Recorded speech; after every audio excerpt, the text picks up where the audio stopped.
Oke guys, welcome back to the Traders Note bersama gue Rangga Wardana. Dan di video kali ini gue akan membicarakan mengenai saham ya. Karena beberapa konten terakhir juga gue mulai membicarakan mengenai saham karena memang itulah yang gue lakukan ya. Gue adalah trader di forex, tapi kalau di saham gue melakukan yang namanya value investing. Oke, nah di sini gue akan membahas di IHSG ya, yang baru-baru ini dalam seminggu terakhir itu drop cukup signifikan gitu ya, bahkan sampai mendekati level 6.500 kembali, dimana sebelumnya di level di atas 7.000-an ya, dan itu dropnya cukup kencang. Kira-kira apa sih penyebabnya dan kenapa IHSG bisa drop gitu ya? Kita akan bahas mengenai ini dan apa yang harus kita lakukan sebagai investor ya, atau jika Anda sebagai trader, bagaimana Anda harusnya melihat keadaan seperti ini. Kalau saya melihatnya sebagai peluang meskipun mengandung risiko. Oleh karena itu saya selalu melakukan yang namanya kita mencari ya saham-saham bagus, saham good cheap, saham bagus yang relatively murah dan yang bisa memberikan gain at least 30-40% dalam 1-3 bulan ke depan, bahkan bisa lebih ya, karena kalau saham dia lagi dibawa turun bisa turunnya cukup lumayan gitu ya, bisa sampai mungkin 5-6 bulan ke depan baru bisa ngangkat. Disclaimer, ini bukan sebuah ajakan untuk beli atau jual sebuah saham, tapi saya adalah sharing apa yang saya lakukan di market, terutama di saham. Like, subscribe, dan share video ini, bagikan kepada teman Anda yang Anda rasa membutuhkan insight mengenai saham. Mari kita masuk ke konten materi. Ya, oke guys, sekarang kita udah mulai masuk ke materi ya. Jadi gua akan buka grafik sebagai ilustrasi saja gitu ya, dan gua akan menjelaskan ini menurut pandangan gua gitu ya. Kenapa IHSG itu drop? Kalian perhatikan di sini, ini grafik IHSG weekly dan ini dari level 7.300-an lebih ya, tertingginya dia drop hingga ke area supportnya di 6.500-an, yang menurut saya itu udah cukup rendah sekali karena dia udah ketemu area base di weekly chart ya. Dan ini kalau kalian perhatikan, ini key level juga nih kalau di IHSG. Apa sih trigger IHSG itu drop? Salah satunya karena dari Amerika Serikat ya, dimana suku bunga udah terus naik karena inflasinya tinggi, dan USD IDR ya, jadi dolar terhadap rupiah itu juga sudah menyentuh level 15.000. Kita bisa buka USD IDR di sini dan kalian perhatikan memang arahnya itu ke atas ya, artinya rupiahnya ini melemah dan bisa saja dia menuju ke 15.000, bahkan kalau ekstrim ke 15.200-an si rupiah, dan ini akan menyebabkan penekanan pada IHSG. Itulah kenapa IHSG drop. Namun ada peluang juga ya, masih tetap ada peluang.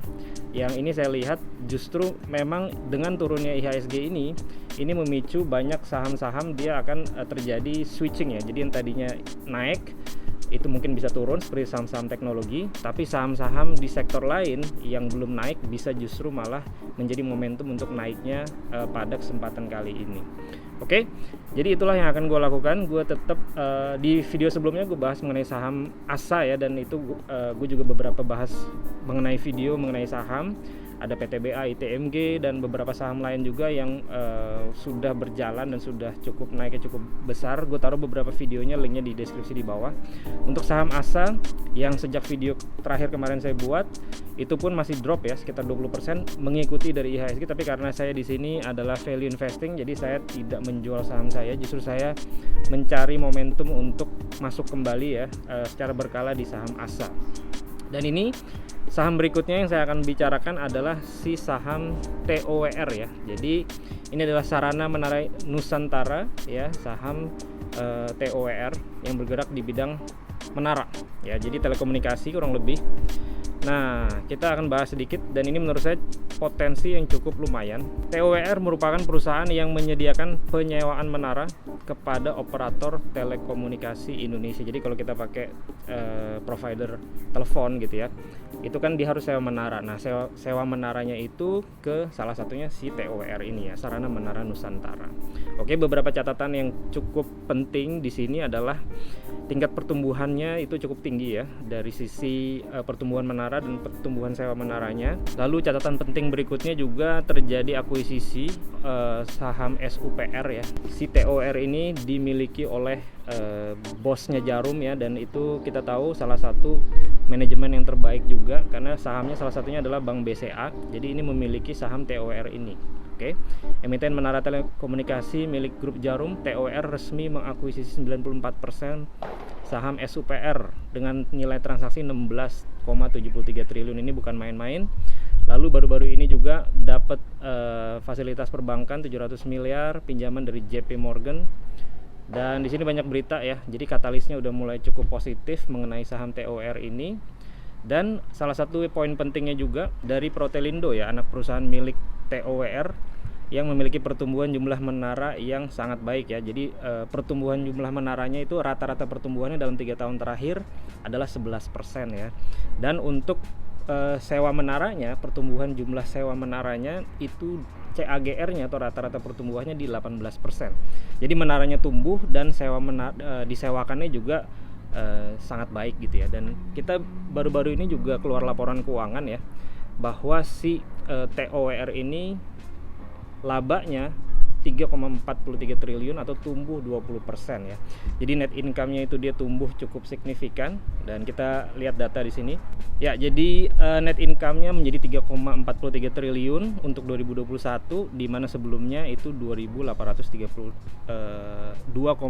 triliun ya. Jadi 3,4 triliun, 3,42 triliun di mana sebelumnya 2,83 triliun, artinya terjadi pertumbuhan 20% lebih ya, 21% kurang lebih gitu ya pertumbuhan dari net income-nya. Oke.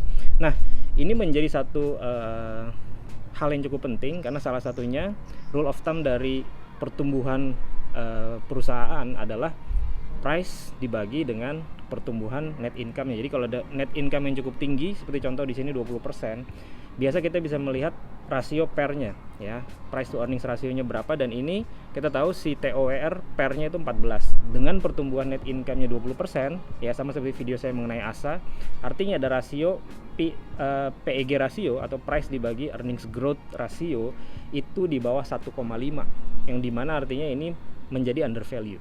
Oke. Lalu mengenai valuasi ya, dari beberapa analis secara konsensus juga valuasi itu di sekitar 1.400 hingga 1.600. Jadi kalau base-nya itu base case-nya di sekitar 1.400, kalau optimisnya itu sekitar 1.600. Sekarang kita akan melihat secara grafis ya untuk saham TOWR. Jadi itu dari sisi fundamentalnya kita melihat ini saham cukup murah dengan potensi yang bagus. Jadi ini masuk dalam kategori yang menurut saya good chip ya, saham bagus yang undervalue. Oke, dan valuasinya bisa 1.400 hingga 1.600 tergantung dari metode valuasi yang kalian gunakan gitu ya. Gue pakai beberapa metode valuasi, diantaranya itu EV, EBITDA. Gue pernah bikin videonya juga, gue taruh linknya di bawah. Juga bisa menggunakan discounted cash flow ya, karena di sini si saham TOWR ini dia cash flow-nya udah predictable ya, jadi bisa diproyeksikan ke depan juga untuk si saham TOWR ini. Oke, jadi ketemu sekitar 1.400-an hingga 1.500 untuk valuasinya. Artinya dari kondisi saat ini yang harganya di level 1000-an kurang lebih, itu ada potensi 40 hingga 60% yang harapannya bisa kena dalam beberapa bulan ke depan tentunya. Oke. Nah, dari sisi technical ya, ini grafik dari weekly chart, kelihatan di sini ya bahwa dia itu uptrend panjang ya, dan dia lagi terkoreksi ya. Kalau kalian lihat beberapa minggu, beberapa bulan terakhir dia turun terus, dan ini memicu terjadinya undervalue di saham tersebut ya. Oleh karena itu level 970 hingga 1000 ini merupakan level yang cukup baik bagi saya untuk berinvestasi di tower ya. Atau kalau kalian mau trading, kalian bisa menunggu trennya masuk gitu ya. Kalian bisa menggunakan EMA misalkan.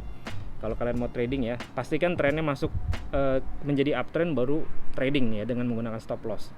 Atau kalian bisa memanfaatkan terjadinya false break ya, area support di sini. Asumsinya ini false break, lalu dia harusnya bisa kembali naik ya. Jadi kurang lebih seperti ini ya, kita bikin rentang harga ya.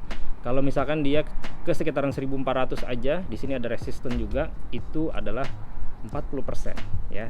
Nah, ini saya kasih ilustrasi mengenai PER band-nya. Jadi kita melihat dari 5 tahun terakhir, dia dari sisi PER itu menjadi murah karena di bawah dari rata-rata PER band-nya selama 5 tahun terakhir, dan dia sudah berada di -1 standar deviasi, yang artinya dia jauh di bawah rata-ratanya. Jadi inilah salah satu tips dari saya kalau kalian ingin mendapatkan keuntungan ya. Kalau sebelumnya belum mendapatkan keuntungan, karena pada krisis Covid kemarin itu banyak sekali potensi di saham ya, dan saat ini kan udah naik tinggi. Nah, terjadi penurunan kembali, ini bisa menjadi satu momentum lagi bagi kita untuk mencari saham-saham bagus yang relatif murah. Kalian bisa berinvestasi di sana dengan tenang dan karena ada positif katalis dan fundamentalnya bagus, kita bisa tenang dan kita bisa hold hingga ke valuasinya, jadi bisa mendapatkan cuan yang cukup lumayan. Oke, sekian video hari ini, semoga bisa membantu dalam investasi Anda, dan I'll see you guys in my next video. Bye.